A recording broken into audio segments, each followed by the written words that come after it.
Beretta is not only guilty of murdering Bolocco, but he admitted to ordering the hit on Boyocchi too. Yo! YouTube, back with another video, man. Today we reacting to the Mafia is killing Italian football. Let's get straight to it. I don't know what's up with the audio for a second. Let me start. On September 4th, 2024, two friends left a gym in Milan, Italy. They get into this car, pull out, then hit the brakes. Inside, there's a struggle. After a few moments, one man climbs out with a gunshot wound.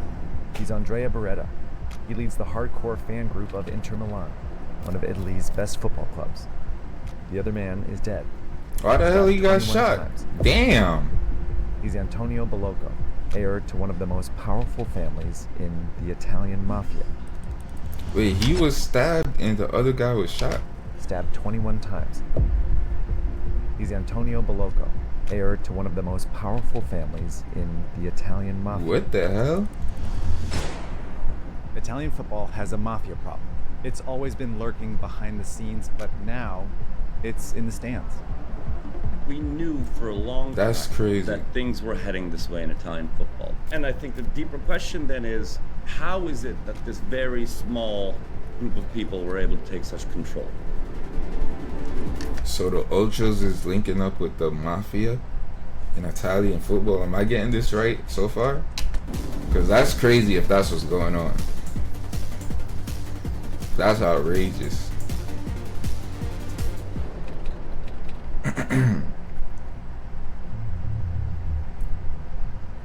Now, you've probably seen The Sopranos, or Goodfellas, or The Godfather. They're all stories of American offshoots of the original mafia group, the Cosa Nostra. The group originated in rural Sicily during the 1800s. It began as gangs of men hired to protect farmers and cattle herders from bandits. Okay. But it evolved into a network of clans that extorted businesses for money. They pledged oaths of loyalty, followed a code of silence, and eliminated anyone that crossed them. Type Around the shit. same time, two similar mafia groups emerged. The Camorra in Campania and the 'Ndrangheta in Calabria. These groups infiltrated nearly every business in their territories. A 2015 study found that in two regions in southern Italy, the mafia was likely responsible for a 20% fall in their GDPs. Damn. And probably responsible for more in Sicily, Campania, and Calabria. Eventually, the mafia groups expanded into Italy. So they be acting like they be helping these folks and stuff, helping them with protection and shit. All they really doing is taking their money, bro. 20% fall off? That's crazy, bro. But isn't the mafia supposed to like protect its own people and shit like that? I thought that's what I don't know shit about. Like, I seen the movies and shit, but like I don't know if that's how they really move. I don't know. Aren't they supposed to like protect the businesses around them and stuff and make sure nobody else robs them? That's how it's portrayed in the movies. This is basically telling me they robbing them niggas too. Like, that would be crazy. These major cities where they competed for territory. Even clans within the groups fought each other. In the 1980s, warring Cosa Nostra clans left over 1,000 people dead, including judges, journalists, and civilians. It led to the arrests of hundreds of mafia members. Yeah, that's when they was going crazy. Italian history began today in a Palermo, Sicily courtroom. The authorities, they say, are fighting more than the mafia. They're fighting tradition. These wars weakened the Cosa Nostra, but gave an opportunity to the 'Ndrangheta. The group was notoriously violent, but when it saw how violence attracted police attention, it switched to a more subtle strategy. Imagine being able to build an app with your name on it. At least they just over by there thinking like, about it. Meet Base 44. I don't know, evolving, I guess. I don't fucking know. It used control of key ports to smuggle in drugs, especially cocaine, and establish lucrative trafficking routes into Europe. Then the 'Ndrangheta laundered this drug money through legitimate businesses, everything from hotels to restaurants to convenience stores, then sent some of the profits back to the main group, who invested in more businesses. Rinse and repeat.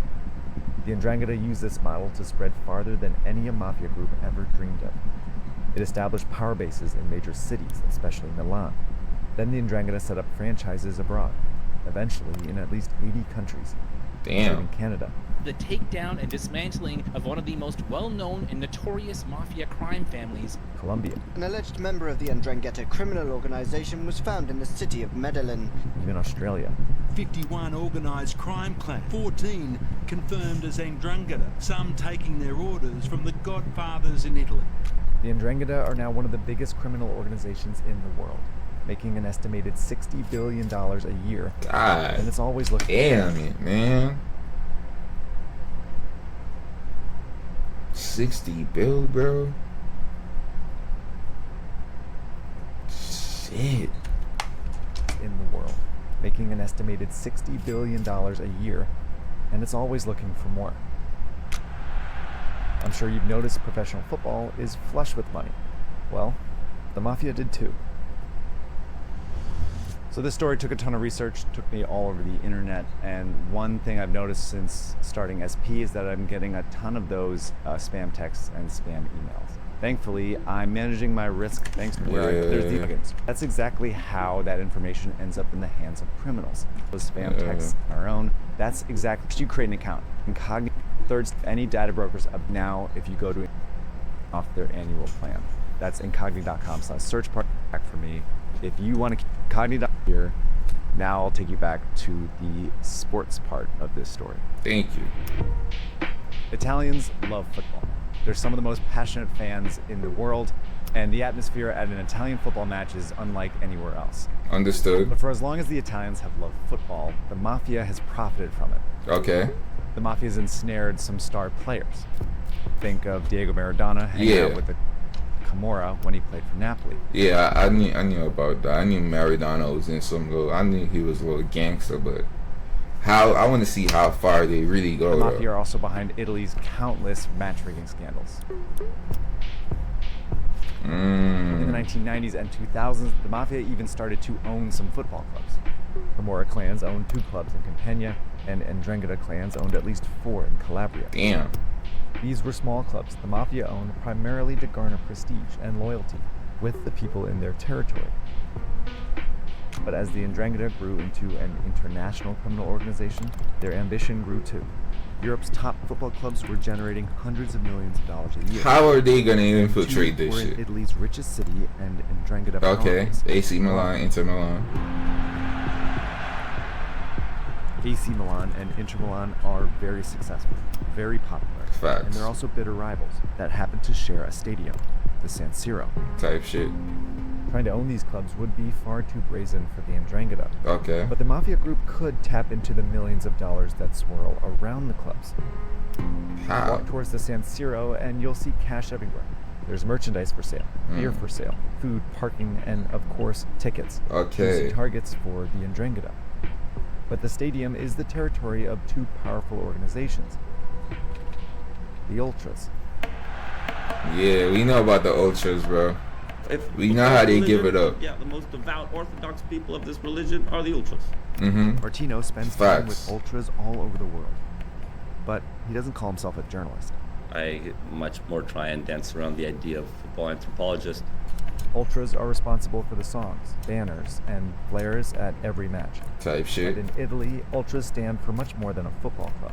Okay. Ultras originally were a way of kind of revendicating the city-state identity of Italy, which existed before its unification in the 1860s and 70s. Ultras became a way of being hyper-proud and hyper-identified with your local traditions and customs. That hyper-identity can lead to some extraordinary things. Ultras groups give their members a sense of identity, a sense of belonging. They even act as community organizations in some cases. Ultras groups are also crucial in standing up for fans' interests with the club. Type shit. Not always in the way clubs appreciate. It's not been uncommon historically for Ultras to come and demand a conversation with the coach. But the Ultras also have a dark side.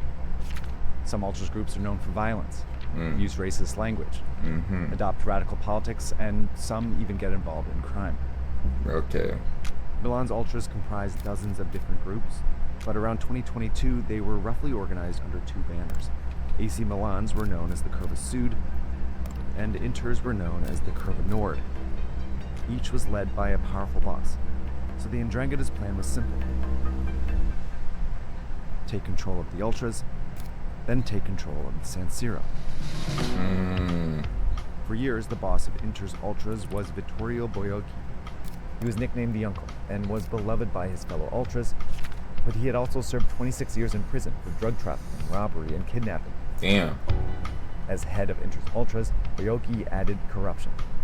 He got the club to give him thousands of free tickets, but instead of passing them on to his members, Boyoki set up a network of scalpers to sell them for a huge profit. Damn. And pocketed the money himself. That's messed up, bro. Around 80,000. That's messed up, cause you supposed to be the ultra leader. You supposed to be there for your team and the people that support the team, but you over here trying to like make money off them and shit like that, bro. That's some asshole shit. I know when they found this out, bro, the Ultras was not fucking with him after that, bro. I know that for a fact. A huge profit, then pocketed the money himself. Around that's messed up, bro. A month, he once bragged. Damn. Demonstrating just how easy it was for an Ultras boss to make money. But suddenly, in 2022, Boyoki was killed. Damn. His lieutenants, including Andrea Beretta, then worked to elect Antonio Boloco, a member of a prominent Ndrangheta clan. And just like that, the Mafia were in. First, Boloco and Beretta demanded more free tickets. When Inter made the finals of the UEFA Champions League tournament in 2023, Boloco's lieutenants reportedly threatened to cause problems unless the club coughed up 200 more tickets. Damn. Bro, they over here extorting the fucking... I didn't know the Ultras was that powerful, bro. Like, forget the gang side, bro. They could demand more tickets from the club itself. And they'll be like, yo, we need more tickets, bro, because we gonna start some shit if we don't. We gonna start something. And they're so scared as a club, like, they want it to be peaceful, they want it to just be chill, that they're like, bro, here's your 200 tickets, bro. That's crazy. I didn't know there was that. I knew the Ultras was powerful, but I didn't know it was that powerful. I'm not gonna lie. That's what? Coughed up 200 more tickets. No way. The club obliged. The Inter Ultras even colluded with the leader of AC Milan's Ultras, their rival, to expand the ticket scheme. Next, they seized control of the parking, food stalls, and merchandise shops around the stadium, earning them millions of euros that they reinvested into more criminal enterprises. In just 2 years, the men turned the San Siro, the heart of Italian football, into the Ndrangheta's newest franchise. No way. That's crazy. You have anything nice. Every time there's a beautiful thing that emerges from this complicated, culturally rich place, somebody come trying to, little of a mafia institution comes in and it's not even just the mafia, bro. It's just people worldwide, bro. People worldwide, they gonna do that shit, bro. It's like once they see something going good, bro, it's like in their head they're like, how can I make this better for me and worse for everybody else? And it's people like that you really gotta watch out for in this world, bro, because they mess shit up, like you said, for everybody, bro. But it's not just the mafia. It's all types of group, all types of group all over the world, bro. Like gangs, mafias, the cartel, whatever group, nigga. Sometimes even the government, bro.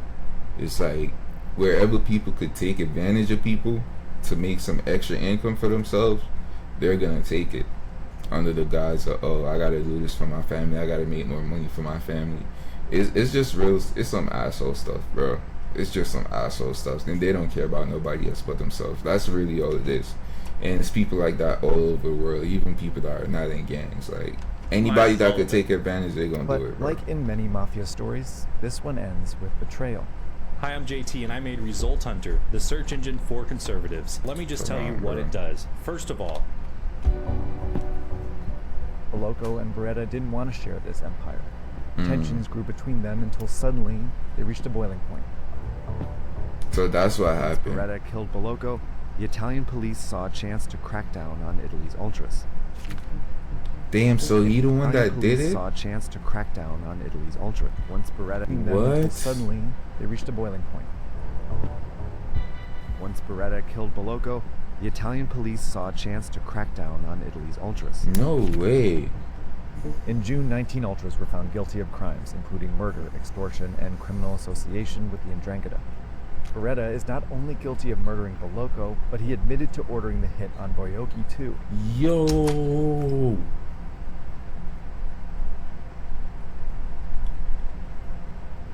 Oh, he really taking up the name Beretta, huh? He really taking up the name Beretta. So he killed both leaders just so he could be the singular leader, bro. Bro, you gotta watch out for people, bro. You have to watch out for people, bro. It be your own mans, bro. Bro, he backdoored both his mans just so he could be the sole leader, bro. Yo, nah, this is crazy, bro. This should be a movie, bro. They should make a movie about this. This is crazy. Bring Boloko, but he admitted to ordering the hit on Boyoki too. After cooperating with police, he received only a 10-year sentence. Damn. The leader of AC Milan's Ultras will serve 10 years too. Wait, what he did? Inter's manager and one player served a one-game suspension for having contact with some of these Ultras. Damn. But the clubs received 50,000 euros each for, quote, the effect the scandal had on their reputation. Okay. Meanwhile, Italian police are investigating Ultras groups in several Italian cities, and they have plenty of reasons to. In 2018, police discovered the 'Ndrangheta had infiltrated Juventus Ultras. No way. In 2019, the leader of Lazio's Ultras was assassinated, and there continue to be allegations that some Ultras groups of Napoli are linked to the Camorra. Bro, what? The scandal in Milan may be the last straw. It's put Italian Ultra groups in a bind. On the one hand, they have the Mafia, who just keep proving how easy it is to infiltrate them. Power corrupts. These people have completely compromised on the values of what I see as being an Ultras, and they spoiled it for the rest of us. Yeah. And on the other hand, they have the clubs, who are more than eager to silence the Ultras groups once and for all. AC Milan and Inter are reportedly rejecting hundreds of season ticket requests by Ultras members. Damn. See, they messed it up for everybody, bro. It was genuine fans in that Ultra group that just wanted to go see their team, and sometimes they might not have the money to go to every game, bro. And through the Ultra group, bro, they was probably getting tickets at probably like a low price, like a discounted price, or they was getting them for free for the real fans, bro, that they know is real. And now they can't even do that no more, bro. Cause these effers over here, they want to goddamn, bro, extort the club for tickets, and now they're like, yo, we not giving nothing to nobody, cause you give them an inch, they take a mile, bro. Now look, it's messed up for everybody, bro. And that scandal actually serves very convenient to disempower fans and turn this into a much easier space for them to profit off of without active criticism. Now the critical voice is gone. And if it does speak up, you go, what are you talking about? You're a bunch of drug dealer mobsters. Yeah. So, scenes like these... It just messed up the whole reputation for the Ultras, bro. The kind that once defined Italian football may be the latest victim of the Mafia. But they won't be the last. Okay, thanks for watching Research Party. We cover sports and geopolitics. If you haven't subscribed yet, now's your chance to. I'm doing a call out. I like this video. This is a real informative video, bro. Shout out to Search Party. This is a real informative video, bro. I didn't know this was going on over there, bro. This is crazy. This is crazy. We gonna have to do some more research about that, bro. That's the end of the video, man. I hope y'all enjoyed. If y'all like, make sure y'all like, comment, share, subscribe. Turn on post notifications. I appreciate y'all. Man, it's your boy Neo Cannon. I'm out. Peace.